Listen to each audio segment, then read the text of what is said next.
Yo, Denver City life living every night getting it. All I see is green like it's night vision. My sight's different. My type driven. These niggas risking a life sittings over white flipping, but I ain't with it. I'm light skinned it. My mind gifted, intelligence in my disposition, aristocratic image, and not to mention I'm nice with it. The ice drip over cardigan sweaters, tight fitting, white linen. This is the type of shit that entice women. The fly shit that I'm on is passing the sky's limits. Why it's not surprising to see that all of these guys live it. I vivid, solemnly swear the rhyme exquisite with the time I'm giving. My mind flying, defying physics. I stay smooth like sipping out of champagne flutes. Always way cool, but it ain't a thing, just a flame cruise. You lame dudes, this that shit that you can't do. That's why your main boo steady watching me how I make moves. My high city life got me way above the clouds. Paint the audience a picture every time I draw a crowd. I hold my weight with these bars, so make no mistake. I get to cooking like Chef Curry in Golden State. I'm motivated, I'm taking off, moving vertically. Saying that they were seeing me lyrically, that's absurd to me. Virtually murdering MCs on purpose. Cutting their body parts into pieces is verbal surgery. You say you hot, but you ain't burning to the third degree. Time to bring some urgency in the state of emergency. There's no comparison to us, that's way embarrassing. Making something from nothing like ancient Native Americans. Man, listen, I'm undergoing a transition. My transmissions is filled with nothing but ambition. No remorse on these rappers like a Roman force. Snuck into the game on these suckers inside the Trojan horse.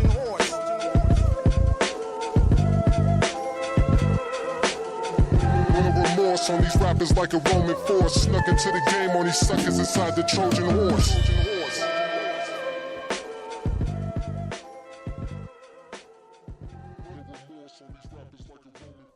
Welcome into Real Deal Sports Talk with KP. It is March 16th, 2019. Beautiful weather here today in Colorado. I hope everything is good where you're going. Hopefully that storm has moved out or where you are. You're getting your power back and things are getting back to normal for you. A lot to talk about. Free agency this week. Got to hit on free agency today. First wave of free agency so far anyway. Tampering period, all that kind of stuff. We got this big story that came out with Tyreek Hill. We'll touch on that. And then also, Ocho Cinco, the man himself, Chad Johnson, debuts today in another sport. We'll get to that as well.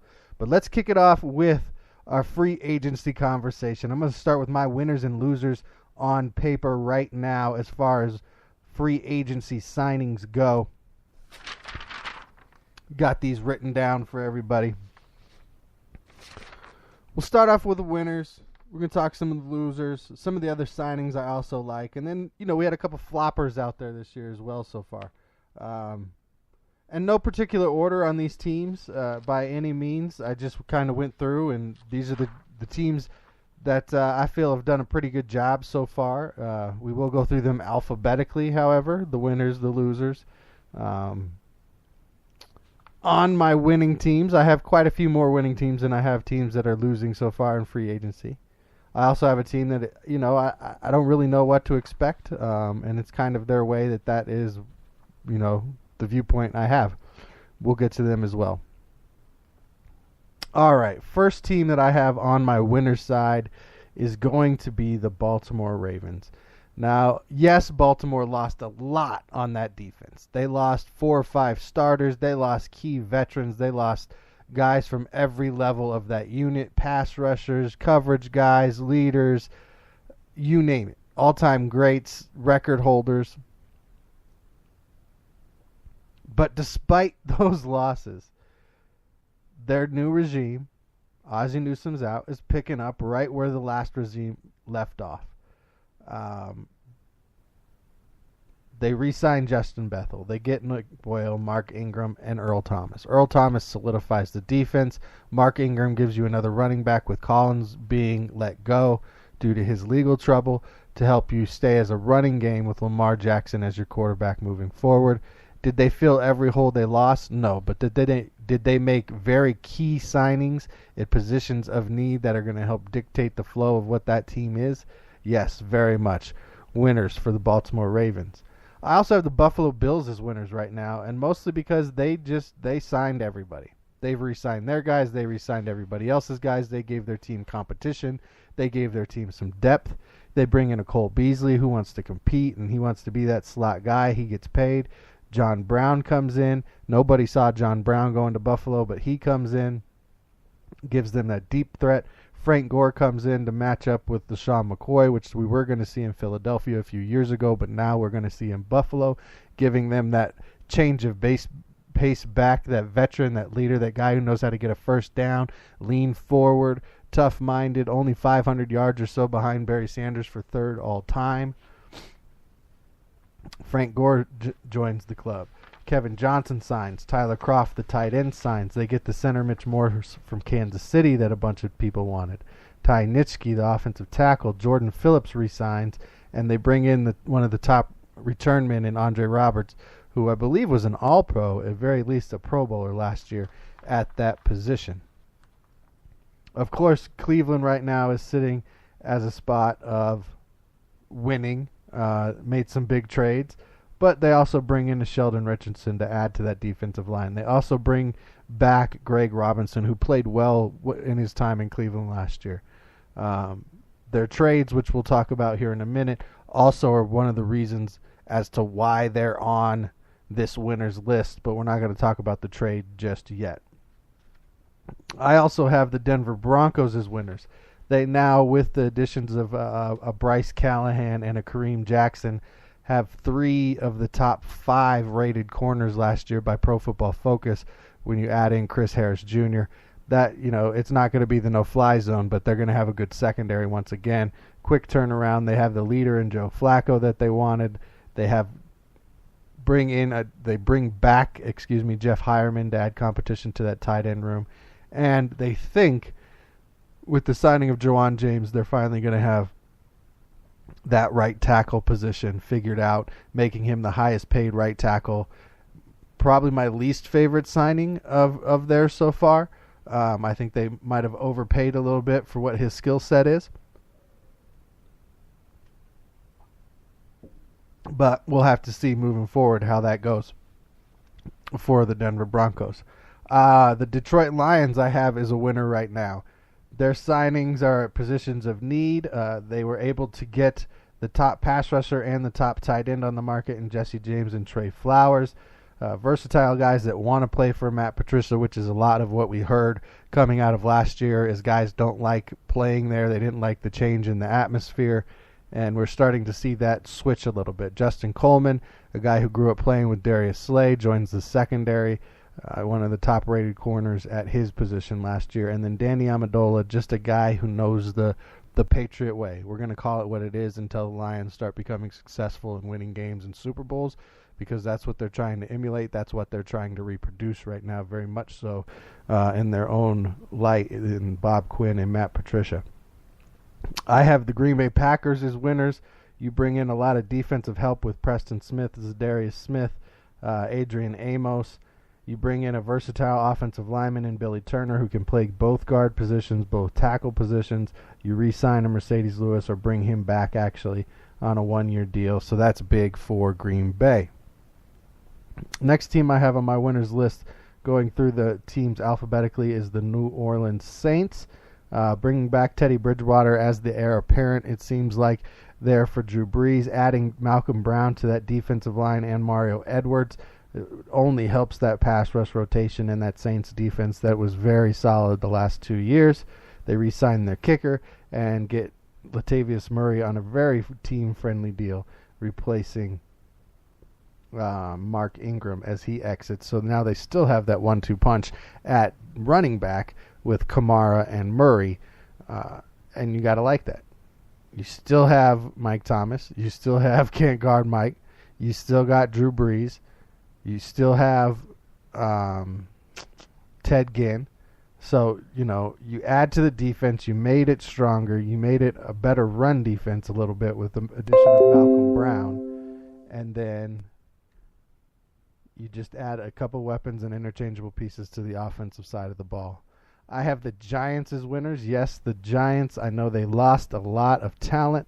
Antoine Bethea, where he's not Landon Collins, he is going to be a veteran. He is going to keep guys where they need to be, and he's not going to make a whole lot of mistakes because he's in the wrong location. I like that signing. They're guys they picked up in the trade. We'll talk about that also here in a minute because it coincides with the Cleveland trade. It is the Cleveland trade, so we'll talk about that with the trades. But those two guys they pick up there, safety and guard, are also reasons why I like them as winners. And then ultimately the signing of Golden Tate, as he redid Jerry Maguire scene, Show Me the Money. Very, I think, team-friendly deal. Shows that this team has a plan in place, that they know where they're moving forward to, that they're not rebuilding. I think it's finally at the point where we can see that this is Eli's last year. They may not be drafting a quarterback, but the idea that they might be able to trade for Josh Rosen now with the extra first-round pick that they have picked up in the trade from Cleveland is intriguing. Josh Rosen sitting behind an Eli Manning, that makes sense to me. They have a similar skill set. Josh Rosen a little bit stronger arm than that of Eli, but Eli can offer him a lot of knowledge just from the Manning background, from playing and winning Super Bowls in this league, that he can give to a Josh Rosen. Josh Rosen can then have a bigger market to go and perform in and build a brand, because I think that's something that is important to a Josh Rosen. I think that will something that will spark his interest and get him a little more excited about playing the game than he was by being in Arizona. The reports, and my opinion on Josh Rosen, are still kind of out there as far as when it comes to that. I also have the Jets as free agency winners right now through the first wave. Getting Le'Veon Bell, that's going to help your second-year quarterback in Sam Darnold a lot.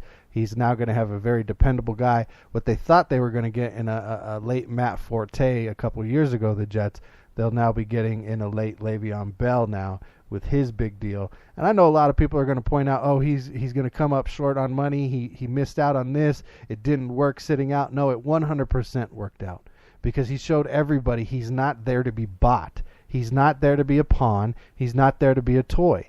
And we all have seen the dysfunction that is happening in Pittsburgh. They are on my loser side, and we'll talk to them about them here in a second.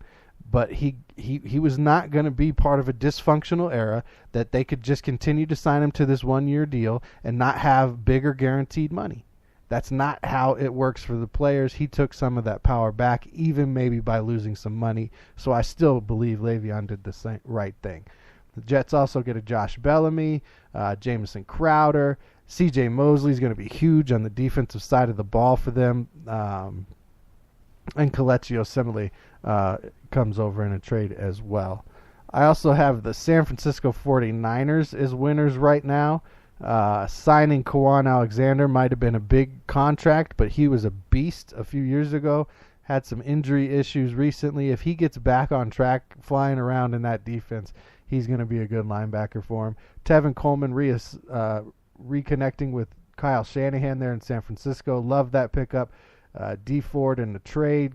Keeping Robbie Gould. When you have a kicker who's going, you keep him. Jordan Matthews is a good. Jason Verrett, the cornerback, was a good pickup. Jimmy Ward re-signs. So you're re-signing some guys. You're adding some depth. You're adding some competition. Raheem Mostert agreed to a 3-year deal, the running back. And then my last winner is going to be the Tennessee Titans. Adam Humphries, a bunch of teams wanted him. Tennessee was able to get him. They get Roger Saffold to come over from the Rams to join that offensive line that was already really good. Kenny Vaccaro agrees to come play safety there.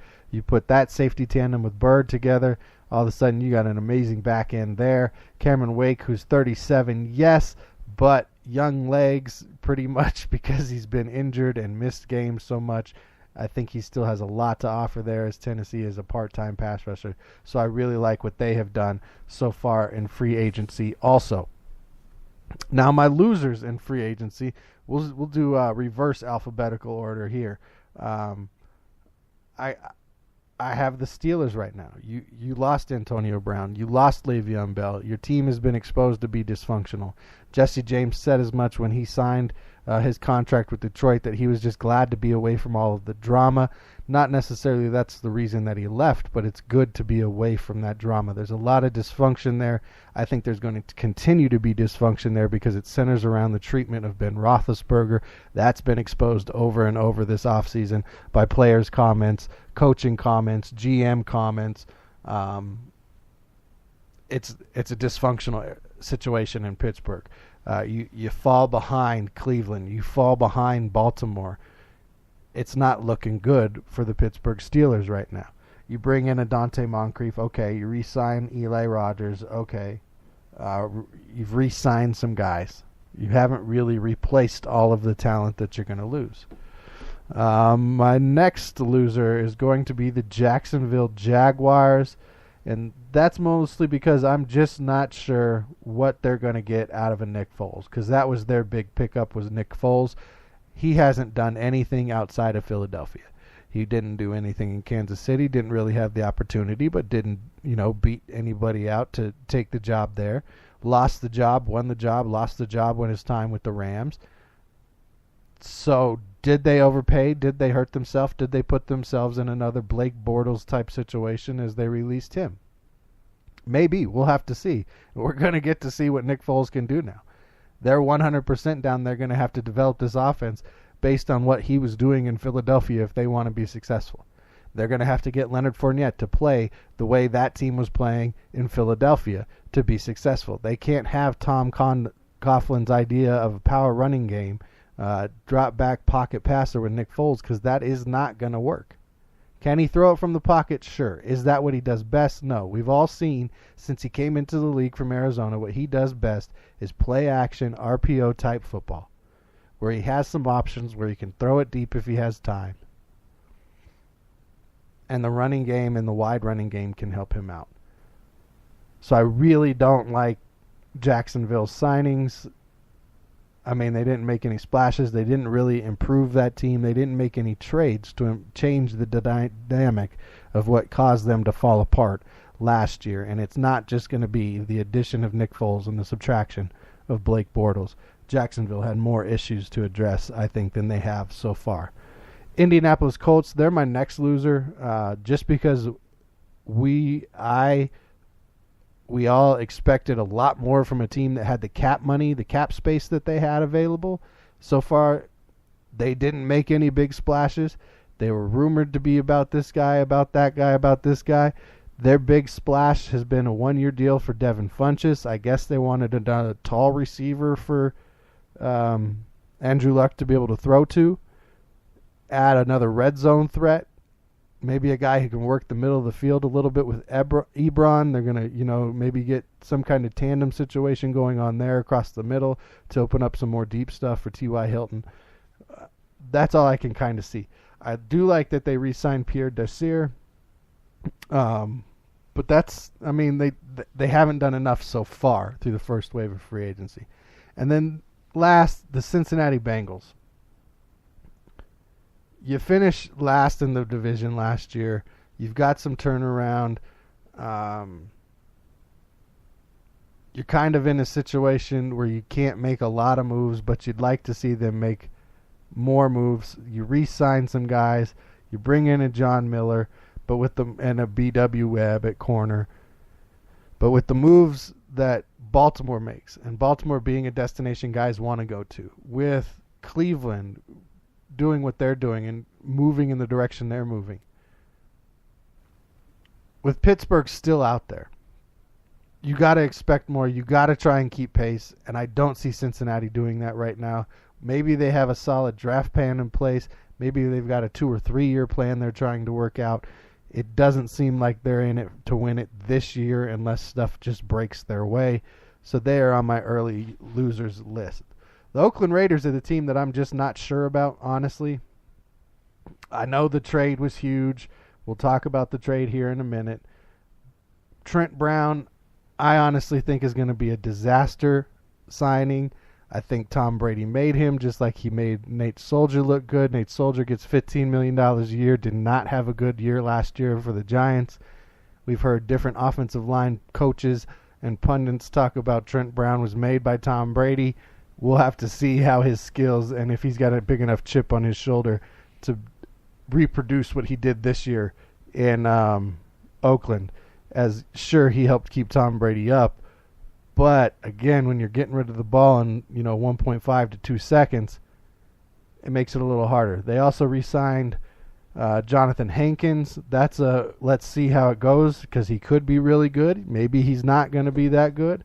LaMarcus Joyner comes over to play safety from the Rams. I'm not real high on LaMarcus Joyner. I think he's kind of an average player, kind of a system guy, better in the Rams secondary with the guys he had around him than he's going to be with the guys that he'll have around him in Oakland. J.J. Nelson replaces Jordy Nelson at wide receiver. I do like the pick of Tyrell Williams as your number 2 next to Antonio Brown. Now, they don't have a lot going on defense. They have a passing game right now. Not a great offensive line, in my opinion. So it could go either way with Oakland right now based on their first wave. So I'm kind of on the fence with them. Other signings that I like coming out of free agency right now, I like the Terrell Suggs signing in Arizona, playing college there at Arizona State, coming back to play for the Cardinals, wrap up his career there in Arizona. I like that. Tyrann Mathieu going to Kansas City. Made way for Eric Berry to be released, but I like that signing for Kansas City. I like Shaq Barrett in Tampa Bay, adding them another pass rusher down there with those defensive line interior guys that are studs that they're building up there in Tampa Bay. I like the Landon Collins pickup by Washington. I know a lot of people think he's just this box safety, but remember, before 2 years ago, he was looking at maybe league MVP, defensive player of the year for ball hawking, for making plays, for making tackles, for interceptions, for being that all-around Ed Reed type safety, right? Well, you get a worse defense, you can't do as much, you're used in a different way. Some of those numbers change. Let's see how it works out here in Washington. I like the pickup, gives them a top safety in the league on the back end. I also like the Jackson and Jackson signings for Philly with Deshaun and Malik signing there. You give him that guy who can, Deshaun Jackson, who's going to go deep at this point in his career, and Malik Jackson, another guy who can just rotate in on that Philly defensive line.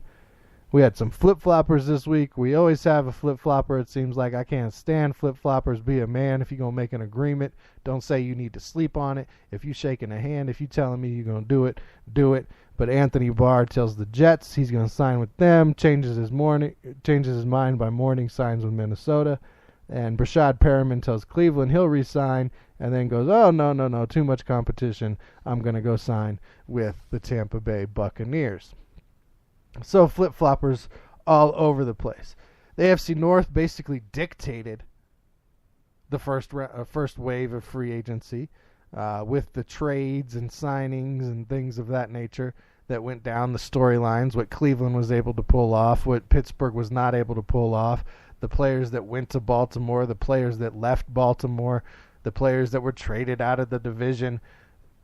They dictated the headlines of the first round with the Antonio Brown, with Odell Beckham, with Olivier Vernon, Kevin Zeitler, Jabril Peppers, C.J. Mosley, Eric Weddle, Mark Ingram, Earl Thomas. Big names galore in the AFC North. It's been very impressive to see all of the names coming in, going out, and the way these teams have been reconstructed outside of, again, Cincinnati and Pittsburgh. I think they're falling behind, and I think they need to do something to catch up to the teams like the Swag Pound. And I'm coining that now. I've been tweeting it out since the trade. I do see this team as having a lot of swag, a lot of skill, and if they're able to get on the same page and stay emotionally stable throughout this season, they're going to be one heck of an offense. They're going to have one heck of a defense. They're young on both sides of the ball. They have playmakers. They have guys that want to come out and do their thing and show out and pop their collar and score touchdowns, big plays. They've got a quarterback in Baker Mayfield who is going to find ways to get the ball to Njoku, to Beckham, to Landry, to Higgins, to Callaway, to Chubb, to Duke Johnson, to Kareem Hunt when he comes back. They have a solid offensive line still, even after the trade of Kevin Zeitler. They got better on the defensive side of the ball, even after losing a Jabril Peppers in the trade. It's a hype wagon right now for sure on paper, but on paper it is impressive, and I can't wait to see if it translates to the field. Because if it does, it's going to be exciting. It'll be as exciting as Kansas City and the Rams were this year. And there might be a whole lot of screaming. There might be pushing. There might be fighting. Like, can they be back on Hard Knocks again? Now, Mike Clay, he's got a cheat sheet he's put out with the help from Casey Joyner on who's left in free agency, a little cheat sheet, some of the top names that are still out there. Just running through some of the names, a quarterback, good backups that could be available, or guys that are being talked about as backups. Ryan Fitzpatrick's out there. Blake Bortles is being talked about. A.J. McCarron. Robert Griffin III probably does come back to Baltimore as Lamar Jackson's backup. Josh McCown is out there. Blaine Gabbert is now available. He probably gets another chance at a backup somewhere. And the Colin Kaepernick idea floating around that he's interested in the Miami job. I believe he's interested in that Miami job. I don't know that Colin Kaepernick ever gets a chance to play in the NFL again, even with the case being settled. And by the way, the case being settled means he won. It's just a legalese way for the NFL to try and make it disappear. So all you people out there who are like, oh, he's an idiot for taking the money, he's a sellout. No, he won. That's what the ultimate thing was at the end. The NFL wasn't going to go away. That wasn't ever going to happen. But he won. A settlement means he won, and the NFL gets to have it go away and not talked about anymore.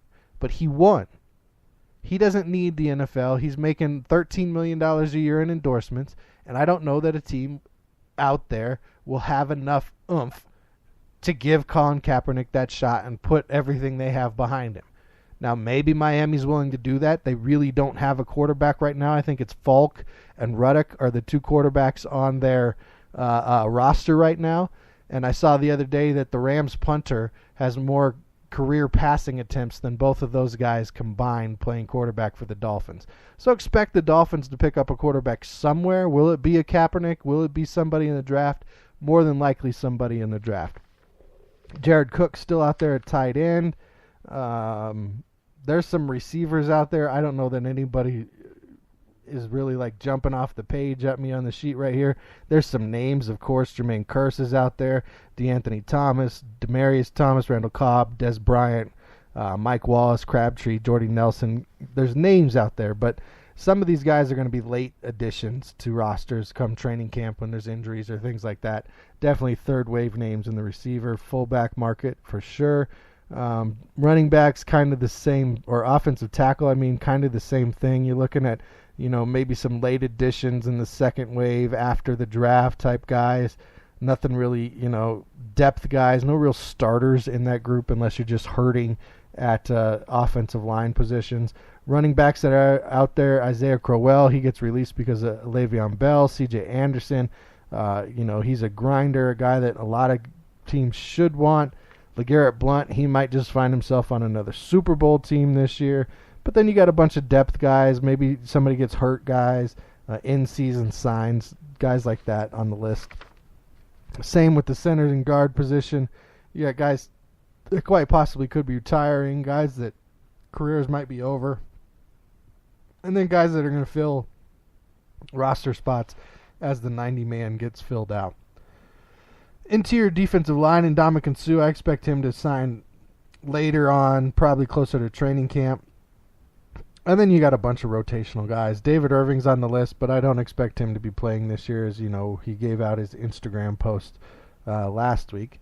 Edge rushers, Justin Houston, Ezekiel Ansah, Clay Matthews, his name's starting to be brought up a little bit more about a couple of visits here and there. But Justin Houston, Ezekiel Ansah, they'll probably both be second wave guys a little bit after the draft once teams see who they pick up there and what money they still have available, but expect them to definitely be signed. Then you got some depth guys. You got a Shane Ray, Bruce Irvin, Vinnie Curry, Nick Perry, Adrian Claiborne, guys like that are still on the list and still out there that are definitely going to find homes before it's all said and done. Linebacker position, outside of Zach Brown, the tackling machine, it seems like everywhere he goes. Not too many starters on the list. Maybe a Brandon Marshall. His name's been starting to heat up a little bit lately. And then just depth guys, special teams guys, camp hurt guys. DeQuizy Denard, top nickel corner, one of the top nickel corners in the league, still out there. Brent Grimes, good luck trying to find a job. And then some backup guys, some older guys, guys that are going to fill out roster, play some special teams, try and catch on closer to camp. At safety, you got Eric Berry, Trey Boston, George Okoye, who was the big name a few years ago in free agency that everybody wanted to sign. He now finds himself as a free agent again, coming out of Minnesota after he got traded there from Cincinnati. Then, Reggie Nelson, veteran guy there, he's getting a little long in the tooth. Mike Adams is still out there. Darian Stewart, guys like that. But check it out, Mike Clay NFL, at Mike Clay NFL on Twitter, at Casey Joyner TFS on Twitter, the 2019 NFL free agency cheat sheet. I've been using it and following it. I got all kinds of marks all over mine. I got to print a new one every now and then just so I can read it a little better, but I appreciate that they're doing that. It makes a one-stop shop for everything that we're trying to look at there. And that's pretty much who's left. Now, the trades that have been out there so far, let's go back to beginning of March when, before the tampering period, before the league year started, these are when these trades started to get announced. The Broncos traded Case Keenum to Washington for a 2020 6th round pick. Washington gets Case Keenum and a 2020 7th round pick. I like that a lot for Case. The team wants him. The team knows they need him. The team's going to get behind him. They have a good offensive line there. They brought back Adrian Peterson, so they're going to have a running game. He might be getting old, but he still put up over 1,000 yards behind that good offensive line last year, and I expect that to be a little better this year. Will Keenum be able to reproduce what Alex Smith was doing? Maybe, maybe not, but it'd be a better option than Colt McCoy. Arizona gets Marcus Gilbert from Pittsburgh. Pittsburgh gets a 2019 6th round pick. Win for the Cardinals. On another trade on March 8th that was announced was the Eagles sending Michael Bennett to the New England Patriots and a 2020 7th round pick, and the Eagles picking up a 2020 5th round pick, giving Michael Bennett a chance at an AFC championship and a possible Super Bowl with New England. His brother played there a few years ago as tight end. Then the big trade, that was the first big trade that was announced, Antonio Brown going to the Oakland Raiders, the Pittsburgh Steelers acquiring a 2019 3rd round pick and a 2019 5th round pick. Win for the Raiders. Pittsburgh clearly just wanted to get rid of him. They're keeping some of the money on the books. But congratulations to Oakland for picking that one up. Then they turn around the same day and they trade Kelechi Osemele to the Jets with a 6th round pick this year, and they bring back a 5th round pick for this year. On the 11th, Philadelphia gets Deshaun Jackson in a trade with Tampa Bay and a 7th round pick, and they send Tampa Bay a 6th round pick for this year. Kansas City gets a 2020 2nd round pick as they send Dee Ford to the San Francisco 49ers. I don't know what's happening with Kansas City's defense. You let Justin Houston go because nobody would trade for him in his contract. You've now traded away your second best pass rusher. I guess Sean Jones is going to be your defense with Tyrann Mathieu next year. Or maybe you're acquiring picks to try and load up on guys young in defense because you have so much money on the offensive side of the ball, or you're trying to, allocate money to the offensive side of the ball for the signing of Patrick Mahomes long term. I don't know. But right now you're a completely offensive team, and I don't see how you can be as good as you were last year this next year unless you're scoring 60 points a game. On the 13th, Baltimore sends Joe Flacco to Denver, and they get a 4th round pick in return in this year's draft. The second monster trade, they actually just put these trades together, and Cleveland sends Jabril Peppers and Kevin Zeitler with a 1st round pick this year and a 3rd round pick this year to the Giants in return for Odell Beckham and Olivier Vernon. I think that's a good pick for both teams, a good trade for both teams. Odell's time with the regime there in New York had come to pass, and he needed a new place. They needed a new voice, so they made it happen. You get a good offensive lineman that helps that offensive line there in New York become much better for Saquon Barkley. You get a young safety who can also play some special teams, and 2 picks in the first 3 rounds of this year's draft where you can go bolster your defense, where you can go get some skill position players, or where you might be able to use those picks to then turn around and make trades for other players like a Josh Rosen, perhaps. And then the last trade, Ryan Tannehill is traded from Miami to Tennessee with a 6th-round pick, and Miami gets a 2020 4th-round pick and a 2019 7th-round pick.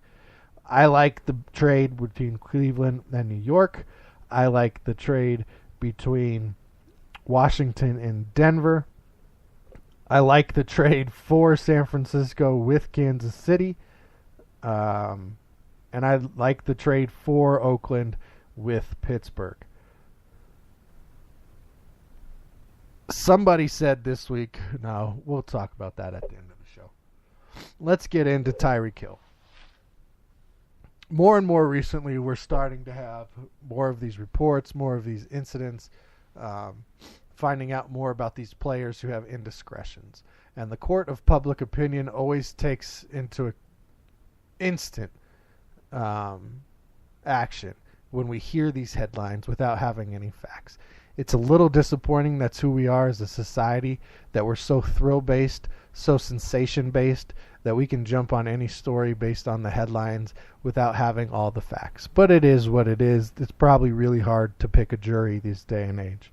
But Tyreek Hill this week, it comes out yesterday that he is being investigated for assault to a juvenile.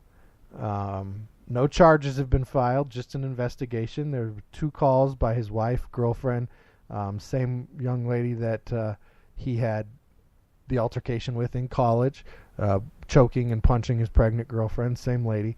Calls twice within a 10-day period on both March 5th and 14th for neglect, child abuse, and ultimately the 3-year-old son having a broken arm. Okay, let's just say it's all true. Let's say he broke the kid's arm, he is out crazy, didn't learn anything from what happened in college, has no change in him, and he blew up again and now he got caught. What's the punishment? Does he get a chance to play in the NFL ever again? Is he banned? Is it 8 games? Is it a season? Because we know Adrian Peterson, when he spanked his kid, I don't think he intended to draw blood with the switch, but it is a popular practice in the United States of families, especially old traditional families, using a switch to do spankings. And for that, for leaving those lacerations on his young son's behind and back, he lost a year, a full year. So is that the minimum that we start with Tyreek Hill here if he broke a 3-year-old's arm?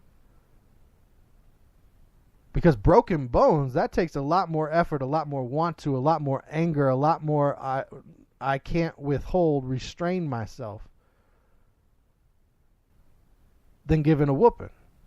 Most of us have gotten whoopings. Most of us understand what that's about. A lot of us as parents, if you ever look back and think about it, we do it out of being angry, not as of trying to teach a lesson. It's out of being angry, and we want them to just not do it again and associate that act with pain so that they don't do it again. Right, wrong, or indifferent, that's what it is. But broken bones, closed fist punching, leaving bruises, attacking a person, assaulting someone, that's a different level. That's a different mentality. That's a different level of not being able to restrain yourself. So do you need millions of dollars at your disposal? I saw somebody say this week when everybody was calling for him to be banned and he needs to be suspended and let go and he's a horrible person and I'm not surprised because this happened in college, blah, blah, blah. I saw somebody say, well, he's got to be able to provide for his family. Okay. Ain't nobody saying you can't go get a job. We're just saying we're not paying you millions of dollars to represent this organization so you can play football. You can go provide for your family being a garbage man. You can go provide for your family being a track coach. You can go provide for your family bagging groceries. You can go provide for your family recycling cans. Might be hard, but you could provide that way. So the idea that this guy, we can't punish him because he won't be able to provide for his family, I don't want to hear that anymore. That's ridiculous. He will be able to provide. And no charges have been filed yet. They're not out there. We'll have to see what happens with the situation. It looks bad. Could the Chiefs foresee this with Tyreek Hill? Because they haven't offered him that contract extension. It's being reported they were looking around in AB and other top guys out there that would play a similar position or role in their offense. Hunt got 8 games. He's taking his 8 games for what he did, pushing and kicking a young lady. He's not doing it because he's happy it's only 8 games. He's doing it because he is actually trying to own it. He's in alcohol classes. He's in anger management classes. He's not going to not take his punishment. He knows what he did is wrong. Even if it's just an act and his ultimate goal is to play football, get and make money. He's playing the game the right way. I'm convinced, and I think right now, he's taking the steps to try and become a better person. He's owning his wrongdoings. We'll see what happens with this Tyreek Hill situation. I'm on the side, personally, my opinion, if he did do this, he doesn't need to play in the NFL anymore. This is, you had the situation in college. You got the big second chance. You were doing really well. Sorry, you've blown it. If you broke a young child's arm because you could not restrain yourself, you do not deserve the privilege of having a job in the NFL to make a lot of money playing football. It may be a profession. There might be a business to it, but it's still just football. All right, and lastly, my boy Chad Johnson, Ocho Cinco. Not only is he out there helping people not get evicted, right? He's paying that eviction notice, paying that rent for him. Not only is he out there giving all those great tips and the words of advice and trying to do good and helping people and making people laugh and the Twitterverse and all the things he's got going out right now, all the talking about fast food. And if you don't follow him, follow him. Great guy, better personality. I understand him better now than I did when he was playing in the NFL, just from reading more interviews and seeing who he's about and the good deeds that he's doing. But he is signed with the United Premier League Boca Raton Football Club. He will debut today at forward against the Port St. Lucie United. Awesome, man. Mad respect, living your best life. The coach says Chad is a tremendous athlete. He has proven himself on the gridiron and will now prove himself on the soccer pitch. Chad has had some great training and preseason matches with us, and we are excited to continue this journey with him. Man, I'm just so excited when guys that are out there doing big things, when guys that are out there trying to help others, when guys that are out there living their best life. So Chad Johnson, much respect. I'm going to tune in to see how you did today. I don't know quite how I'm going to watch the game. I might not be able to, but I'm going to definitely check out the website there for the Boca Raton Football Club and see how you did in the game today. We've got the second and third waves of free agency coming. We got the draft coming. Baseball is coming back. The NBA playoffs are right around the corner. For anybody who thinks that free agency was a waste, that pundit who is out there, the former GM, saying free agency is over before it's started, you know what? Forget that noise. I love free agency. I love the depth, the decision-making, the team building, the direction that it's going in. All of it's great. You got to go through all of the parts leading into the season to see what's what. And until next time, that's all I got to say. So just be real. Do you.